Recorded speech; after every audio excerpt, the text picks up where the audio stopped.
All right. Well, welcome back. This is a new level of dedication to show up today.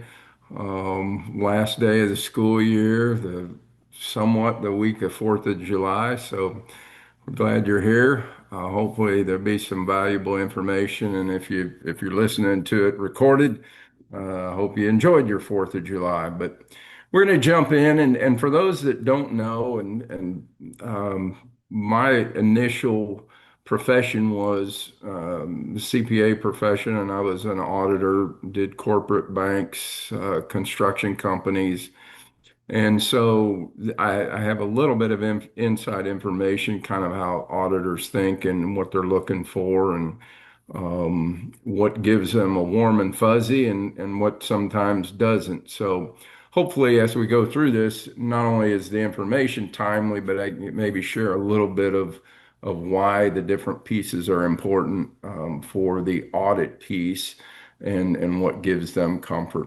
So I've attached here when you get this download, it links it to the Missouri statute that requires the audit, the different pieces, the posting of the summary, when the audit is finished, some key points just about the audit before we get into the mechanics of it is in Missouri, the statute basically says the audit is due by the end of October. Then there's a 60-day extension, which is kind of just universally given.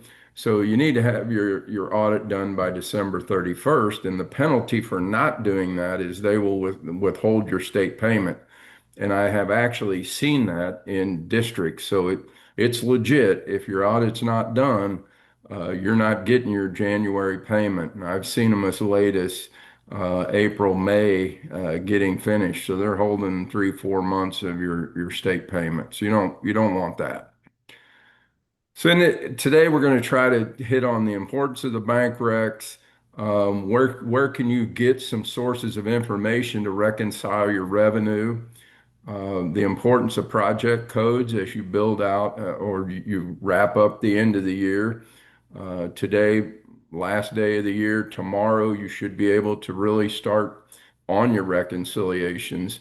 The key elements of the ASBR, what's a single audit, and then really some of the things you need to think about after the audit is complete. But for sake of the audit, there's the ASBR is kind of the public facing DESI accumulation of all of your financial information.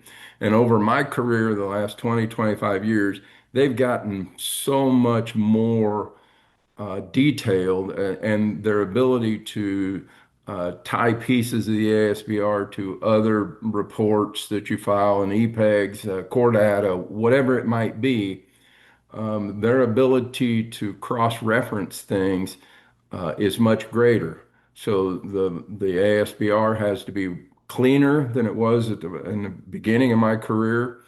And so that's the one piece that takes your financial records, kind of gives you a place to see if it all fits and works. But the auditor's job is to pick a period, a point in time, and in this case, it's June 30th for most schools, and verify your asset balances on that date. And if you have liabilities, if you're an accrual school, the liabilities as well. So they're trying to validate, are your cash balances correct? Are your assets correctly stated? And then they use reasonableness and some checking and some different techniques to figure out if your what would be an income statement on the corporate side, but your revenues and expenses, if they're reasonable. And they have ways to tie out to third parties, and we'll talk a little bit about that. So there are some accounts in your revenues and expenses that they can verify with a third party. There are other accounts that they have to use reasonableness to make sure that things are accurately reported. And in a lot of ways, they do that part by comparing to prior years. So that's just a little bit of a foundation of how auditors go about their business. So I thought this was a good statement. The goal is not to survive the audit, The goal is to hand the auditor a clean, organized set of records that allow them to verify your work quickly and efficiently. And when I see districts get muddled in their audit process, it's usually because they don't have their banks reconciled. They have a lot of journal entries that maybe, I mean, I've seen cases where there may be three or four journal entries just to make one correction. So they tried it, they reversed it, they made another one, and that gets a little bit muddy for auditors. So I'm going to start with bank reconciliations. Everything starts with the bank reconciliation. When I talk about auditors verify assets in schools, your major assets are your bank accounts, your escrow accounts, the places where your cash or your investments exist. So if you can hand them a clean bank reconciliation, and when I say clean bank reconciliation, what I'm saying is you've taken your bank statement from June 30, there's a reconciliation to the balance in your accounting records for that line item. You've made the reconciliation. Now, the second part of that reconciliation is understanding, have you taken a look at the outstanding checks? I mean, are there checks in there that are significant amounts that are 3, 4, 5 years old? Are there things in your bank rec like journal entries that should have been cleared when they occurred? So it's not just can I reconcile my bank, but it's did the reconciliation make sense? Have you looked at the pieces of the reconciliation to make sure that it's accurate and there's not information that needs to be cleaned up before your final June 30 balance basically is finalized? So some confusion that I've seen with new superintendents, and it even took me, a little bit when I first got into this to understand. Most of you will have a bank account, a single physical bank account where you have Fund One, Fund Two, and Fund Four money in the bank. So that is going to be an amount that is, let's say it's $100 in the bank. In your bank record or in your financial accounting system, if your cash account is 1111 in your numbering system, you're going to have a 001 1111, a 002 1111, and a 004 1111. So those three added together would actually equal your $100 in the bank or whatever the reconciled amount is. So understanding that it's one bank account, but it can be multiple line items for what's considered operating cash. Fund Three, on the other hand, should be a separate bank account that exists in the bank or that you have a physical bank account for. So you're going to have the physical bank account and you're going to have like a 003 1111 that matches that bank account. You will also likely have an escrow account, UMB, BOK, some place that holds your intercept payments. So when your state payment comes, you look at your transmittal, it says, the guaranteed payment was 500,000. We withheld 50, so you're getting 450 into your bank account, your operating account. Well, that 50,000 intercept goes somewhere. And in most cases, it's going to be to an escrow account. So when you're reconciling Fund Three, understand that you're going to have the bank account and you're going to have the escrow account. So you're going to reconcile both of those, or you may have multiple. Maybe you have a place, an investment account that's also Fund Three. One of the things the that I see, and I see I got a typo there. Oh, nice. One of the things I see often in Fund Three is a lack of reconciliation of the escrow accounts, the intercept payments. So that is critical that you get that money, because what it's gonna look like it's at June 30, if it's not reconciled, is you're gonna have your bank balance for Fund 3 where all of your local tax payments have been going. So whatever your debt service levy, they withhold that money, deposit it into your Fund 3 bank account locally. You're going to add that then to your escrow payment, where they've been intercepting money and making your interest and principal payments. You're going to add those together, and let's say that those add together for $700,000.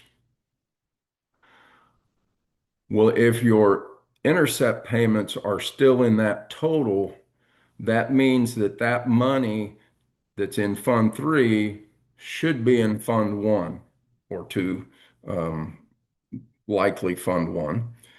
And so you're going to have to make an actual bank transfer, moving that money out of, you don't have to move it out of the escrow account necessarily. You can move it out of your local bank account, but it has to come out of Fund 3 and go back into the operating account so that operations reflects correctly and Fund 3 uh, is correctly reconciled. So just, I think I pointed out again, but it is critical because that intercept payment can be confusing, and it really just overstates Fund 3 if you don't get it moved. So Fund 3 is where I typically start. If a district has Fund 3, that's where we start, because we don't want to do all the work on operations and then find out the intercept payments were not in there. Fund 3 has minimal transactions, so it should be fairly easy to reconcile. You're going to have your local tax money going in there. You may have some interest payments. Your escrow accounts are going to be really clean because they're just going to have your intercept payments, your principal, and your interest payments. So making sure that ties out, that reconciles, is a great place to start. All right. Uh, Kelly, do we have any questions on reconciliations before I move to revenue?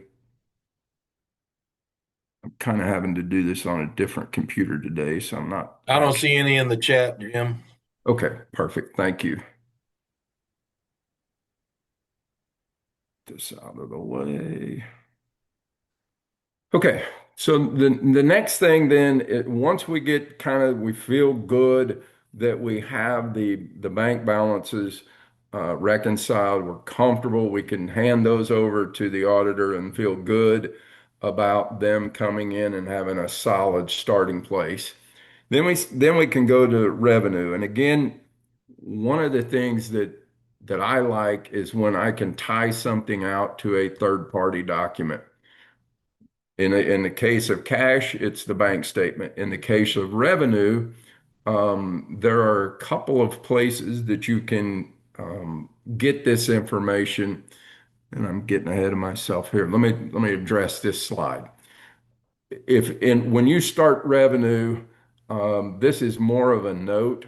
If you have miscellaneous revenue accounts, so 5190 something, 5390 something, or 5490 something, those accounts will have to be explained in the ASBR edits. So as you're reviewing your revenue, look at those revenue accounts that end with 90 something, and make sure that in the description of the entries you can determine what those expenses are, because the ASBR is going to want to know what did you stick in miscellaneous. And most of the times, if you can explain it and it's legit, just another revenue that doesn't have an explicit code, they'll take that. But if you put $60,000 in miscellaneous local revenue, they're going to expect you to explain what composes that 60 grand.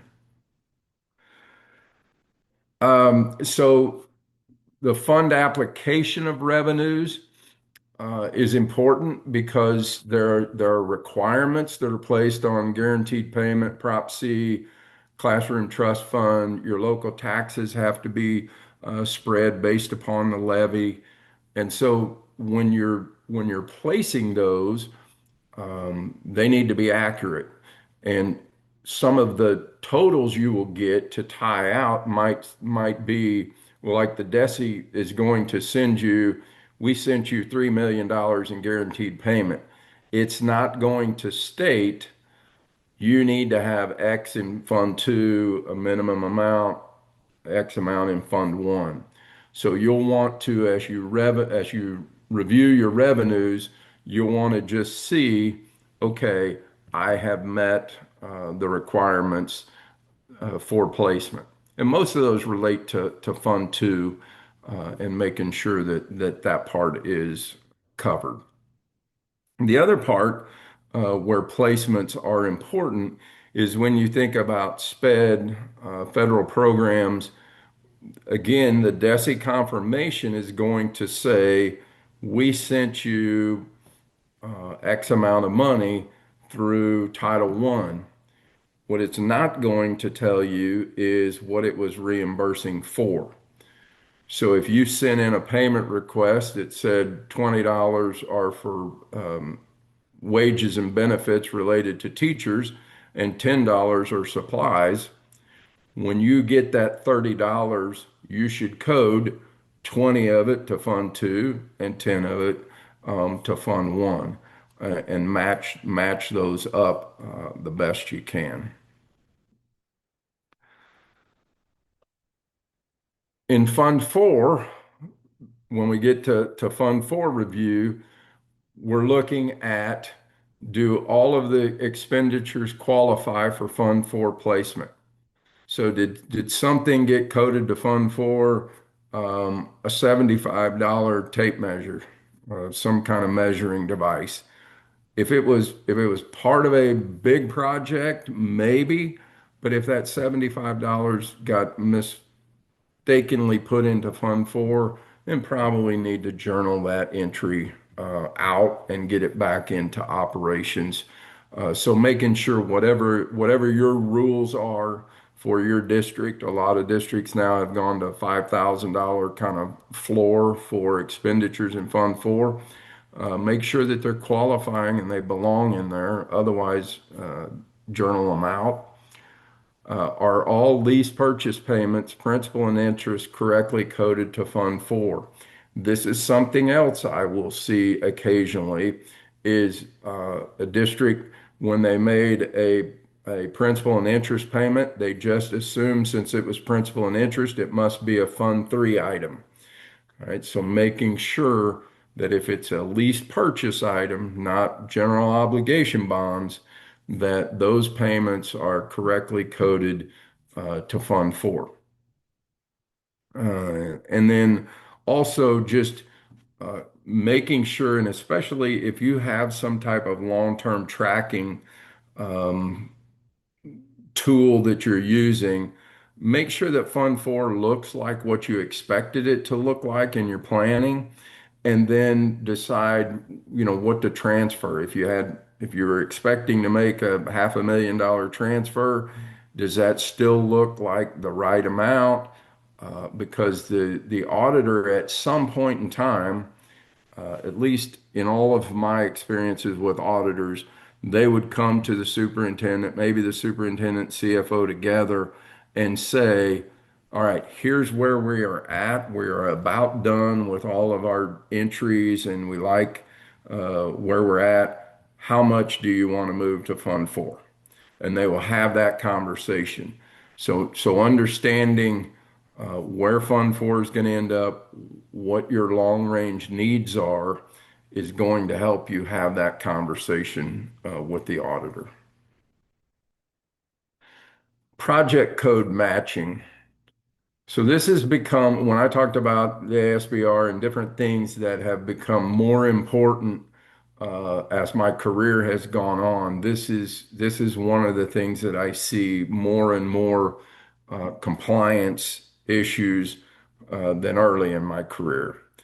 So, for instance, when you're dealing with SPED or really any of the federal programs, understanding that they are going to do some matching to make sure that you have the proper amount coded to the local program project code and the proper amount to the federal project code, so that when they match up, you got $10 from your Part B SPED money, that you have $10 spent out of a 44-100 expenditure code.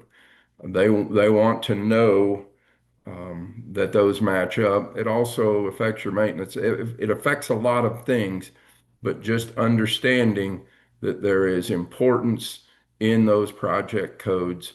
Um, and then again, with your um, payment request. Now, the one thing that I would just point out is it is likely that your revenue and your expenses may not match dollar for dollar. And here's why. If you made a final expenditure report in the current fiscal year, or even you made a payment request that related to last year, there's a good chance you're going to have some revenue in a federal programs code that does not relate to the current year expenditures. So when I talk about reconciling, these are things that you have to reconcile. I have $20 of federal programs receipts received, and I only have spent 15.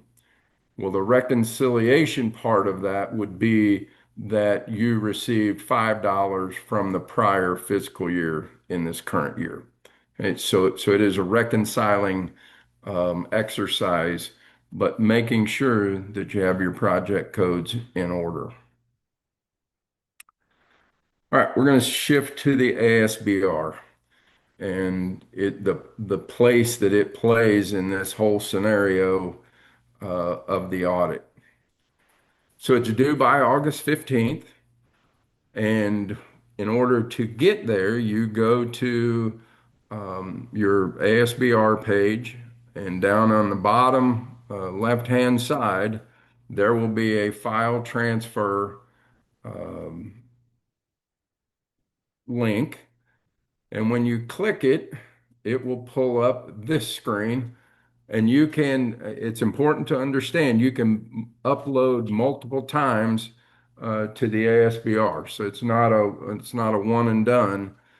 You can do it multiple times, but you go to this right button, choose file, and you choose the file, and then you'll upload it. And the nice thing about the ASBR upload is it will create an error listing before it uploads it, at least to get it into the right format. Now, it doesn't mean that it's right. It means that it is the file that you have uploaded or chosen is going to transfer the information correctly. If it doesn't, then you need to change it. I've seen situations where you can just go in and tweak the CSV file. Maybe there's a cell that it doesn't like, and maybe it's a text and it really should just be zero. You can go put a zero in, save it, re-upload it. But it's much like dealing with core data and those type of things. The set has to match what they are expecting. Most softwares that I am aware of, accounting softwares, will have a button that you can basically click that will create your ASBR upload file. So that would be important to know before you choose a file. Once you upload it, then you will want to run an edit check. And you click edits at the top, run edits. And what I've shown here are there's a difference. Errors are red and must be fixed before you can submit. And W's are warnings, which typically ask for you to make a remark. So, for instance, this is a common one. The district has selected cash basis of accounting, and you can, in this particular case, no explanation is necessary. Um, there are other warnings that maybe the warning, like I said, with miscellaneous revenues, that's one of those where you would, in the district remarks, you would say X number of dollars is for the such and such donation. This is for this donation. And so you can comment, but errors have to be fixed. It's typically something that up or is. So here are some ASBR tips that I would recommend. Uploading early so you know what errors, warnings you're receiving. Every time there's a change made in the accounting system, I would re-upload so that you know that you are dealing in the ASBR with the most recent data. Um, and there's, like I said, there are no limits, so keeping it current. And when you respond to the edits, they stay in the system. So in other words, you're like, oh, I just went in and answered all those edits. I don't want to do them again. The uploads should not impact any remarks that you've made. If for some reason the new upload would clear an edit, then it might go away, but it shouldn't impact the comments that you've made. As long as you save the responses. So that's a key. Don't if you spend time typing in those responses, make sure you save it at the end.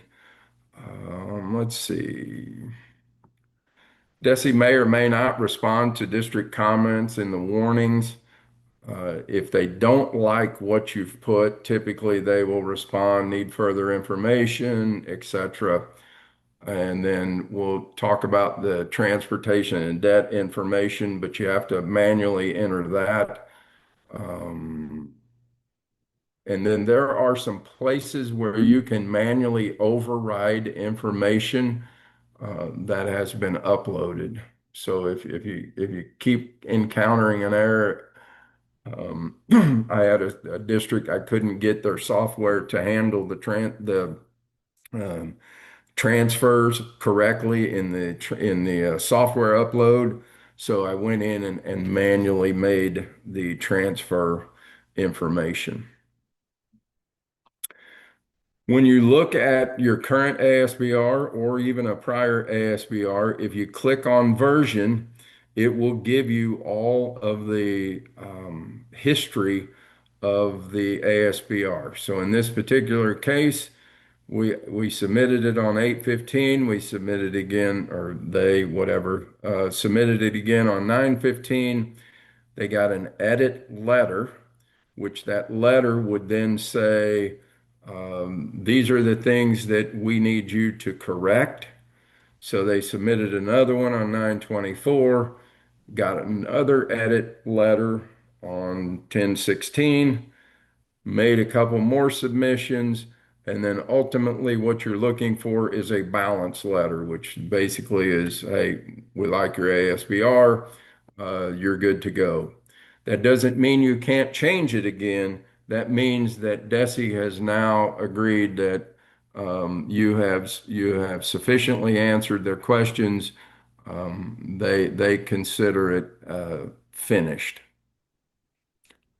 Jim, a Yes. couple things.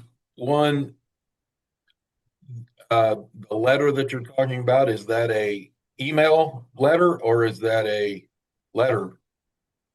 It will be on your ASBR.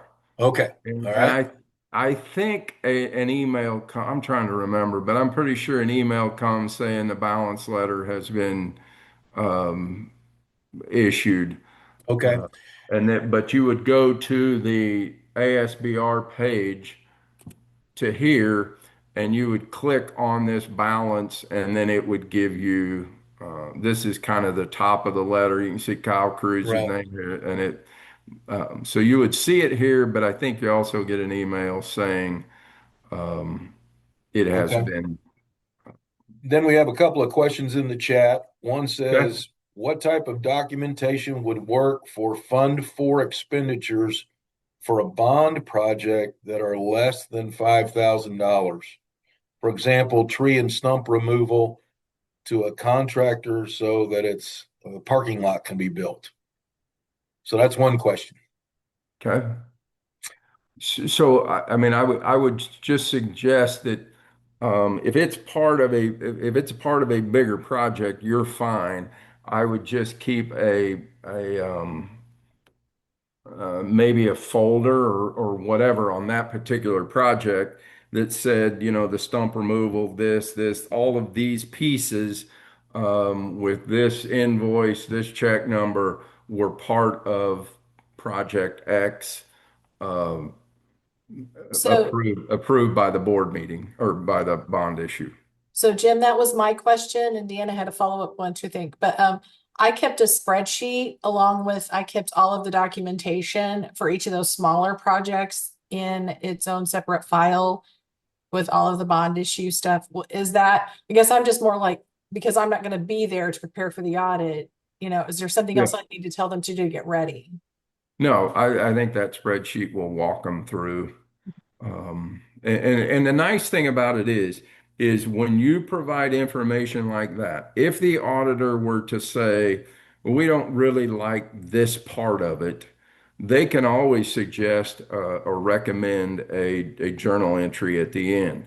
But when you have clear documentation like a spreadsheet that um, walks through, and I would advise that for anybody that's doing bond projects, have a spreadsheet that tracks the different pieces of the project so that they can follow exactly this is what we paid.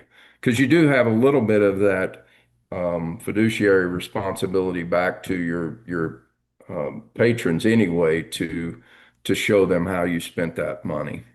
Then a follow-up question was, and maybe you answered this already, Fund 4 documentation example. Another question for the Fund 4 documentation example would be supply purchases under 5,000 for bond projects using internal labor. Supply purchases for, well, I think if I understand the question correctly, the labor portion becomes a little bit of uh, I mean, could you use it as in kind to come up with the bond portion paid for some of this? Probably. That would be something that depending on how much bond proceeds you had.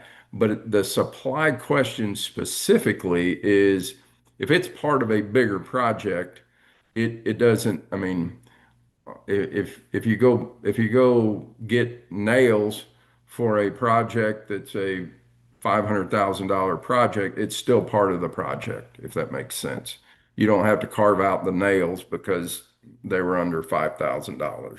Right. And I'm guessing from the question, I would guess like this is internal labor, which in my mind would be like your maintenance department's building a building for you. And Correct. so, okay. So Yeah. That was mine. It Dina, was not Deanna, about the labor. It was just making sure, because we've had conversations about we have to go get pipes for a drainage project that's attached to the ball field, or we've had to do this or that, and it's all attached to the big project. So kind of like Teresa's question, just tracking it. yeah. Okay, great. Yeah. And then Keith White asked, can you please show the transfer slide again and discuss possible transfer options and percents? Is that, or do you want to do that at the end, Yeah, Jim? I'll do that at the end because I don't specifically have I don't think I have a slide that specifically addresses. I think what he's talking about here is the transfer from to detail. And I don't have a slide specific to that, but um, Okay. We'll I get can to I the can end, probably Keith. pull it up Yeah. on DESI.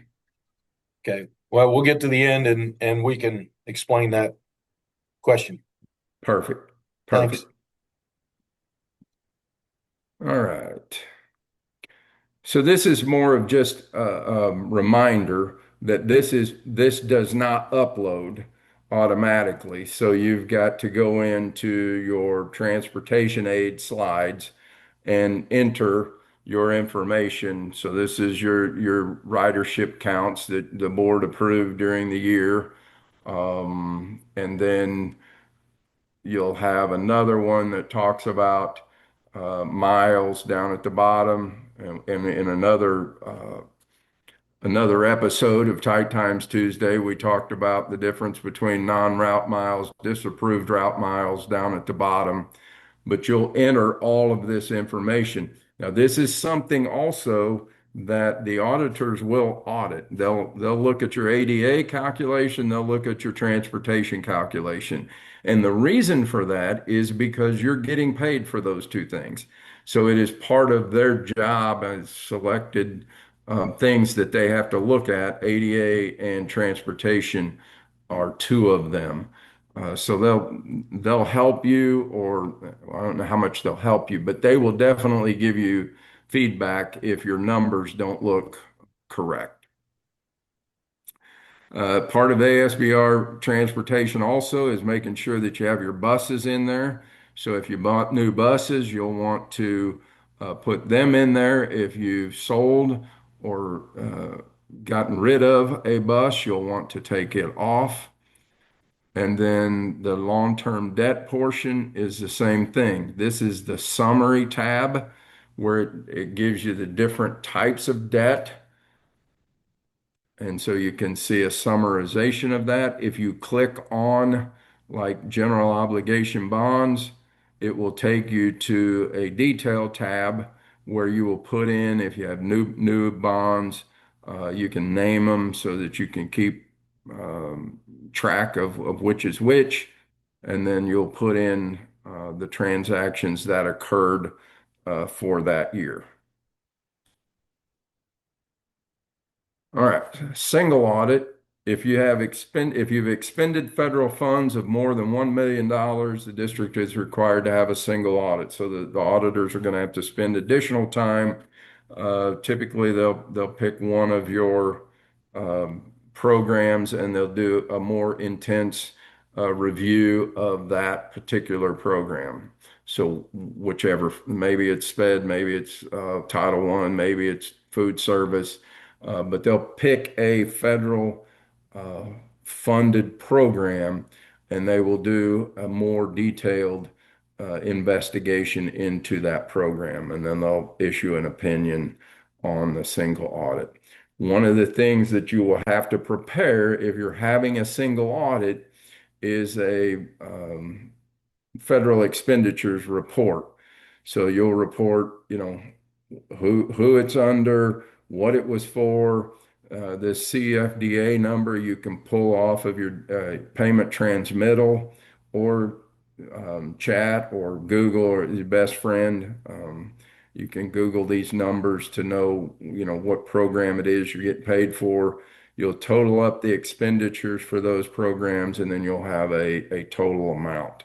So between Department of Ag, Department of Ed, all of the different programs that pay you, if that amount is over $1 million, then just understand you're going to have to pay a little more for your audit. If it, and I speak from a small district that didn't know they were going to go over, they went over, and so they had to pay their auditors a little bit more to have a single audit. Most large districts, you're already paying for it. So what happens to the finished audit? A copy of, man, I got all kinds of typos. A copy of the audit is due to DESI by December 31st. We talked about failure to comply as a withhold of your state payment.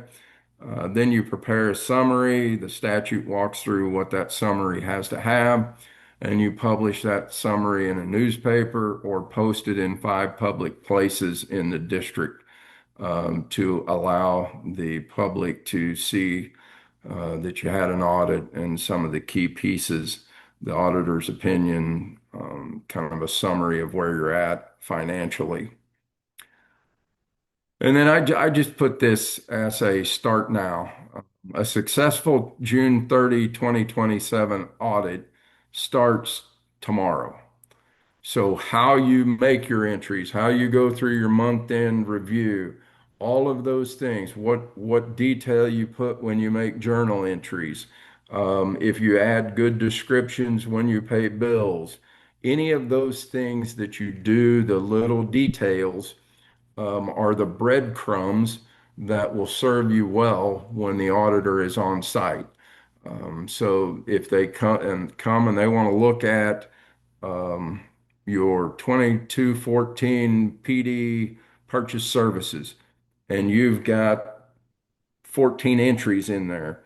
If there's a good description of what those services were, not only will it potentially help find those items, depending on what your filing system is, but it will also give them good comfort that when they look at the invoice and it matches what that description is, they're going to feel good about the rest of your postings because they're going to, oh yeah, well, the description matches exactly what the invoice was. And it's all about giving them comfort of what they're finding. And then this is, I'll send this to Kelly, but this is just, I put a lot of this information in and said, chat, give me some year-end audit reminders. And so this is just a little reminder checklist that it came up with, how to close the books. We talked about capital assets. If you want to look at payroll, it's a good time to just review. Did my spending match what we budgeted? Where was I off? So it gives you a chance to look at there. If you're an accrual basis district, accounts payable and that cutoff is important. Federal grants, tying the expenditures to the reimbursement request, making sure that, like I said, the project codes match.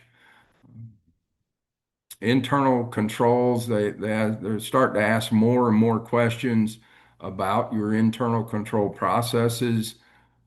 Talks a little bit about your journal entries, how to do them, board minutes, legal compliance. They will always ask you, are there any lawsuits? Are there any bond issues pending? What are some things you're thinking about? They have a checklist of things they have to walk down through with you. Let's see. Oh, any after the year items. So if they're finishing up the audit in November, they're going to ask you about any events that happen between July 1st and November that could impact the financial stability of the district. You'll have to sign a rep letter, so make sure if you're the one signing it, you understand what you're saying you did or that you are representing on behalf of the district. And then this gives you kind of a top 10 finding, which I think is worthy of some time because I can almost, in each one of those, I can almost come up with an example of situations where I've seen with different school districts where that was the case. Teresa mentioned an audit binder. Always good to have something that as you go through the year, I always had just a file that odd things or things that I wanted to make sure that I had a good memory trail because I knew the auditors might ask about. I had an audit file. And then if they gave you some things you needed to work on, corrective action type things, they'll look to see, did you actually do that? Was there any effort made to try to correct those? And they don't want to see those repeatedly. And then just some ideas for things that if you've done any of these things, new debt, new grants that are not federal program type grants, um, they want to know about that. I want to go back to, I think I may have missed a slide early on. I want to just touch base on her. Oh, yeah, there it is. I did miss it. These are two excellent places to find reports that you can tie out your revenues. So the audit confirmation report and the annual report of the county clerk are revenue reconciling reports, and they can be found in the ASBR on the left side, and they can also be found in your payment transmittal. If you go to payment transmittal reports June, you will have these two. Now, the annual report of the county clerk might not be in there yet, but the audit confirmation report is actually in there every month.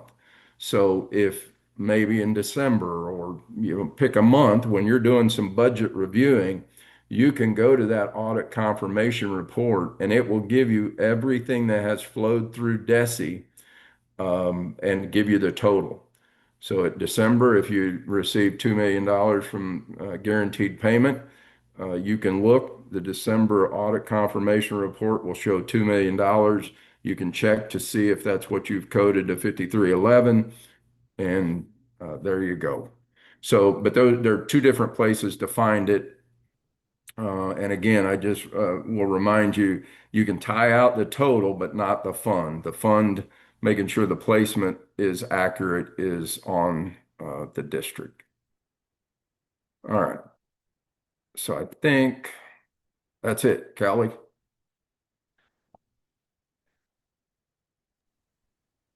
Okay. Do we have any questions?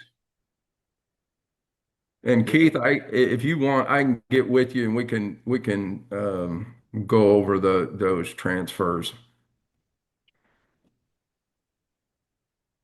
Any questions? You're welcome to jump on and just unmute your mic and ask a question if you need to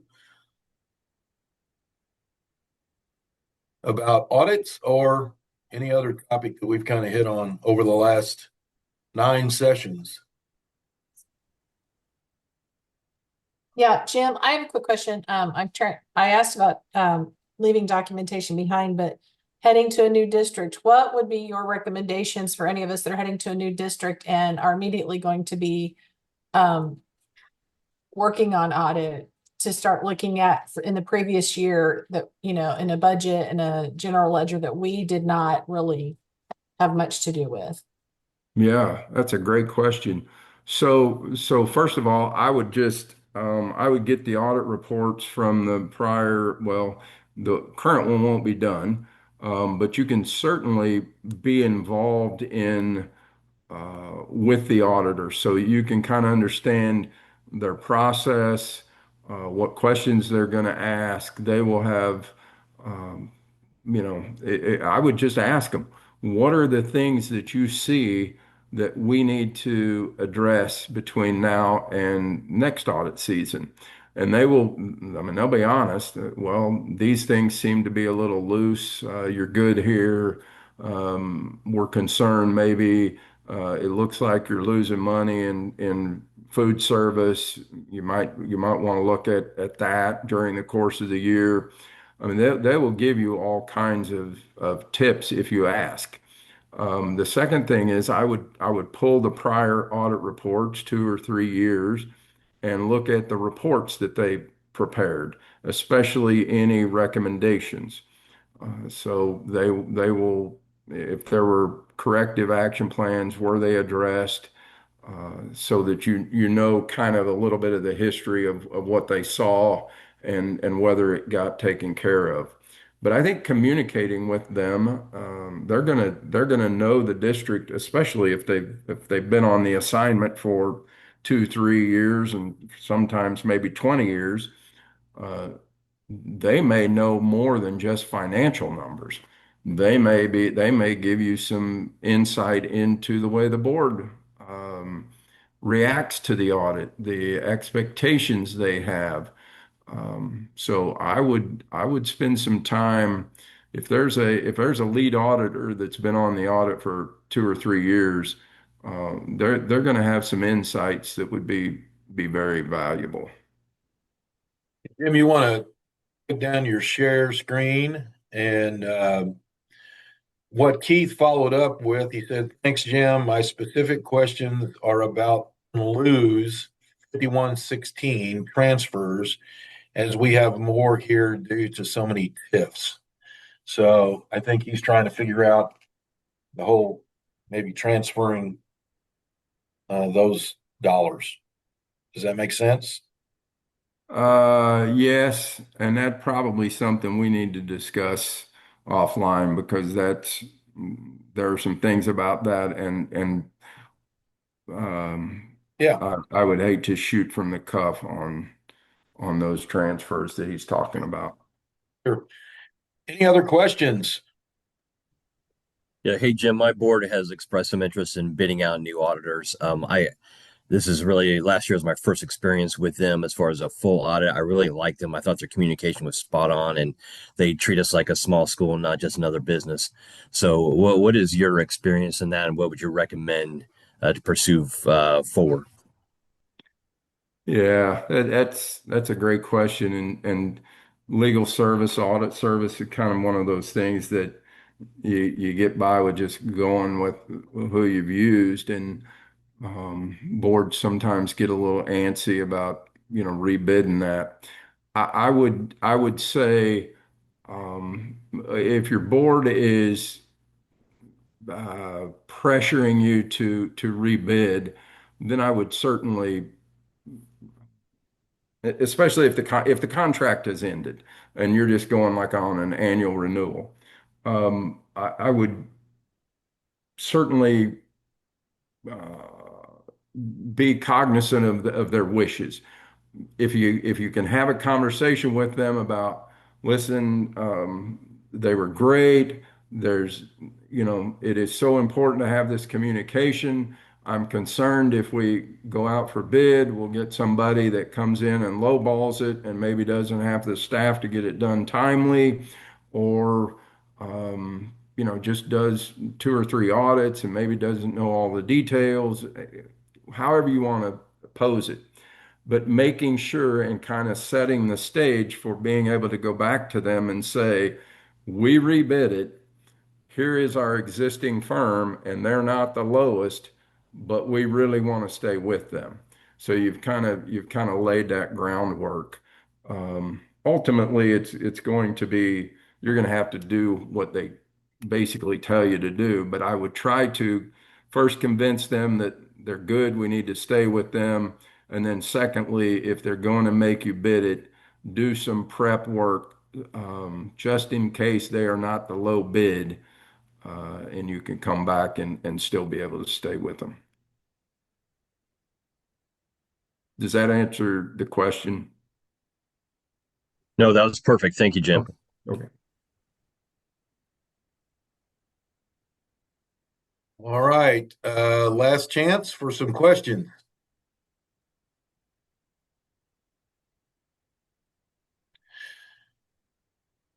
Well, Happy. on behalf of MASA and our members, Jim, I want to thank you for doing 8 of the 9 presentations. Carol Embry covered one for us, and Carol did a great job as well. Appreciate all your work prior to each presentation. These are all online. The resources are online. We'll get it up. Jim, I think I fixed the 2 typos that I saw when you mentioned Thank them, you. but you might want to go in and just double check to make sure I made the switches. And then I just want to encourage everyone, a couple things. One, we are going to do tight times next year. It will be all pretty much all year long. We'll send out a schedule as we map those out, but Tuesdays at 10. And we not only will focus on finance, but also there will be some emphasis on skills that you may be able to use to communicate the information that you gather to your community, to your board. So there will be some parts of tight times that cover those type things for superintendents and CFOs. Hopefully we'll have examples. I know Jim wants to involve a few more presenters on building those presentations, as well as maybe co-presenting and those type of things. So as a member, this is a benefit to you. So we appreciate his time, appreciate you all being on. And I hope you have a great 4th and a safe summer. And we will end tight times until next year. We'll see you in September. Have a good summer.